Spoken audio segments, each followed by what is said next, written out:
माँ बाप के पास और कुछ दो बेटियां अलग से थी, लेकिन उनके अपने जीवन यापन के लिए कुछ भी नहीं था। पेंशन भी बहू के पास, LIC का भी पैसा बहू के पास।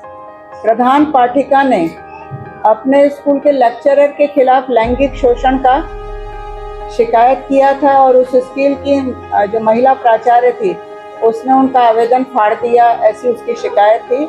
वो दोनों अपने में से किसी एक का स्थानांतरण अन्य जगह कराना चाहते हैं, तो उनको अनुमति हमने दिया है कि आप लोग इसको लिखा पढ़ी अपने विभाग में कर लें, आयोग की ऑर्डर शीट को ले जा करके, ताकि आप लोगों को भविष्य में एक दूसरे के खिलाफ फिर से कार्रवाई करने की नौबत ना आए। राज्य महिला आयोग की अध्यक्ष किरणमयी नायक आज महिला बाल विकास कार्यालय पहुंची, जहां उन्होंने महिला बाल विकास के सभागार में महिलाओं संबंधित विभिन्न मामलों पर सुनवाई करते हुए निराकरण किया। किरणमयी नायक अपने कार्यकाल की 255वीं और जिले की 10वीं सुनवाई में दुर्ग पहुंची थी। किरणमयी नायक ने मीडिया से बातचीत करते हुए उनके द्वारा मामलों पर की गई सुनवाई की जानकारी दी। वहीं समाज में फैली कुरीतियों को समाप्त करने की उन्होंने अपील भी की। साहू समाज के लड़के लड़की ने आर्य समाज मंदिर में शादी किया, तो गांव के साहू समाज के पदाधिकारियों को बड़ी आपत्ति हुई। 3 साल उनको समाज से बहिष्कृत किया। इस बीच उनकी बच्ची हुई तो नैसर्गिक प्रेमवश माता पिता पहुंचे, उसके सास ससुर पहुंचे, तो बच्ची को गोद में उठाया। उस बात को लेकर के समाज नाराज हो गया कि ये माँ बाप जब बहिष्कृत हैं तो उसकी बच्ची को आपने गोद में क्यों उठाया।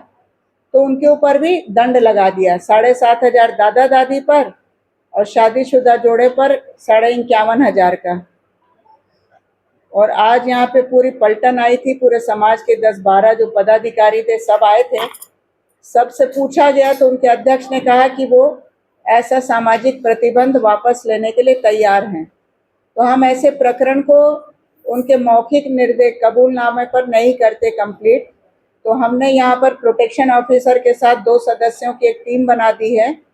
ये शनिवार को 6 जुलाई को गांव चिरकोटी जाएंगे, जहां पर अनावेदक गण साहू समाज वाले अपना पूरा सभा बुलाएंगे और इन अधिकारियों के समक्ष वो घोषणा करेंगे कि सामाजिक प्रतिबंध हटा लिया गया है, क्योंकि उन्होंने कोई पैसा उनसे लिया नहीं है, इसलिए कोई बड़ी भारी बात नहीं है। परंतु सामाजिक प्रतिबंध की घोषणा यदि गांव में होती है तभी जाकर आवेदिका को न्याय मिल पाता है। तो इनकी रिपोर्ट आने के बाद हम प्रकरण को नस्तीबद्ध करेंगे। ऑफिसर के बेटे की मृत्यु हो गई है, उसकी विधवा जो बहू है और उसका 16 साल का बेटा है, एक ही बेटा है। पर उनके दूसरे बेटे और 2 बेटियों, एक बेटी का पति तहसीलदार है वर्तमान में, उन सब की नीयत खराब हो गई।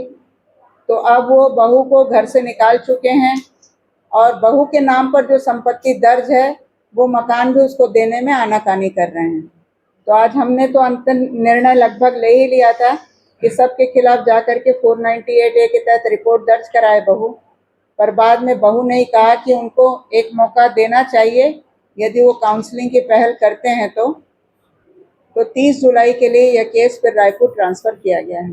दुर्ग में सुनवाई में आप आई थी, कितने केस? दुर्ग में आज हमारी लगातार 10वीं जन सुनवाई है और पूरे छत्तीसगढ़ में हमारे जन सुनवाई का क्रम 255 है।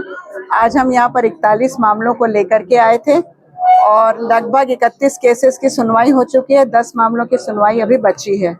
इन सुनवाइयों में 2-3 महत्वपूर्ण मामले हैं। एक मामला था जिसमें कि पति की मृत्यु होने के बाद बहू के नाम पर संपत्ति और LIC इंश्योरेंस आया था और बहू ने अपने सास ससुर के खिलाफ ही शिकायत किया था। उस मामले में जब देखा तो पाया गया कि इकलौता बेटा था मरने वाला और माँ बाप के पास बुजुर्ग थे, उनके जीवन यापन का कोई आसरा नहीं था। फिर बहू को समझाइश दिया गया, वो नौकरी भी कर रही थी और पेंशन भी पा रही थी। 20,000 की पेंशन में से 10,000 रुपये प्रति माह देने के लिए बहू तैयार हो गई है और हमने प्रोटेक्शन ऑफिसर दुर्ग को उसमें जिम्मेदार किया है। 1 साल तक इस पूरे प्रकरण की वो निगरानी करेंगी और 10,000 रुपये वृद्ध जनों के अधिकार संरक्षण अधिनियम के तहत वृद्धों को भी सपोर्ट मिलना चाहिए और उनको उनका हक मिलना चाहिए। तो ये हमारा एक इम्पॉर्टेंट मामला था। एक मामला जो और था जिसमें कि आज एक अंडा थाना क्षेत्र के एक गांव में से महिला आई थी। साहू समाज के बच्चे थे जिन्होंने आर्य समाज से शादी की थी। केवल इस बात को लेकर के साहू समाज ने उनको जाति बहिष्कार कर दिया था। और जब उनकी 1.5 साल बाद बच्ची हुई तो फिर उन्होंने उस बच्ची को गोदी में पाने के कारण बच्ची के दादा दादी यानी आवेदिका के सास ससुर को भी बहिष्कृत कर दिया। और दोनों से जो प्रतिबंध की राशि थी समाज में मिलाने की वो लगभग 51,500 और 7,500 थी। आज काफी लंबी इसमें चर्चा हुई और उनको समझाया गया। भारतीय नागरिक अधिकार संरक्षण अधिनियम की धारा 7 के तहत यदि कोई भी समाज जाति बहिष्कार का काम करते हैं तो उनके ऊपर FIR दर्ज हो सकती है। तो इस मामले में उन्होंने फिर अपनी सहमति जताई और कहा कि वो अपना प्रतिबंध समाप्त करने की घोषणा करेंगे। तो दिनांक 6 जुलाई को प्रोटेक्शन ऑफिसर के साथ 2 सामाजिक कार्यकर्ताओं की ड्यूटी लगाई है। वो मौके पर जाएंगे और वहीं पर समाज में जो घोषणा होगी उसके बाद इस केस को नस्तीबद्ध किया जाएगा।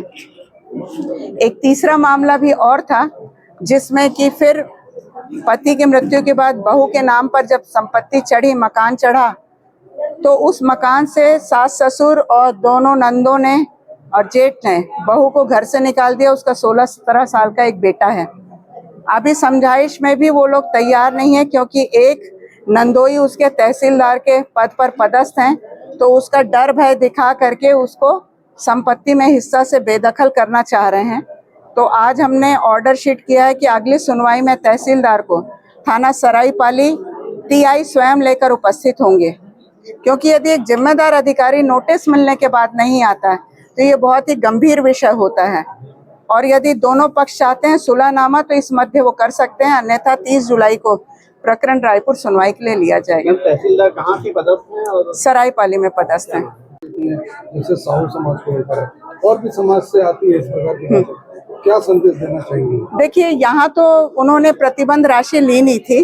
उन लोग प्रतिबंध की राशि का नाम देते हैं सहयोग राशि, परंतु हमने रायपुर आयोग कार्यालय में और दूसरे जिलों के कार्यालय में जिन्होंने पैसा लिया था, मैक्सिमम जो अमाउंट मुझे याद है 1,86,000 हमने आवेदिका को वापस कराया था अपने आयोग के सामने ही। तो हमने जितनी जगह सामाजिक प्रतिबंध की शिकायतें महिलाओं ने हमारे पास की है, उन सब में हमने लगभग यही एक्शन लिया है और उनको समझाइश देते हैं तो किसी ने भी फिर विरोध नहीं किया है। और हमारे माध्यम से यदि कुछ समाज इस पर निर्णय ले लें कि ऐसे मामलों पर वो प्रतिबंध नहीं लगा सकते। एक मामला तो बड़ा इंटरेस्टिंग था जो सरगुजा क्षेत्र का था, जिसमें कि लड़के की शादी आपने समाज में क्यों नहीं की। वो कलेक्टर थी लड़की, कलेक्टर या लड़का कलेक्टर था, और दूसरे समाज से क्यों बहू लेकर के आए। तो मैंने कहा यदि पढ़ा लिखा है तो वो आपके समाज में कोई अनपढ़ होगा तो उससे तो शादी नहीं कर लेगा, वो देख करके ही करेगा। उस मामले में भी पैसा वापस किया था और सामाजिक प्रतिबंध वापस किया था। तो अजीबोगरीब तरीके से समाज में आजकल निर्णय लेने की बात हो रही है। आज से 100 साल पहले ये चीजें जायज थी और 21वीं सदी में ये चीजें जायज नहीं मानी जा सकती।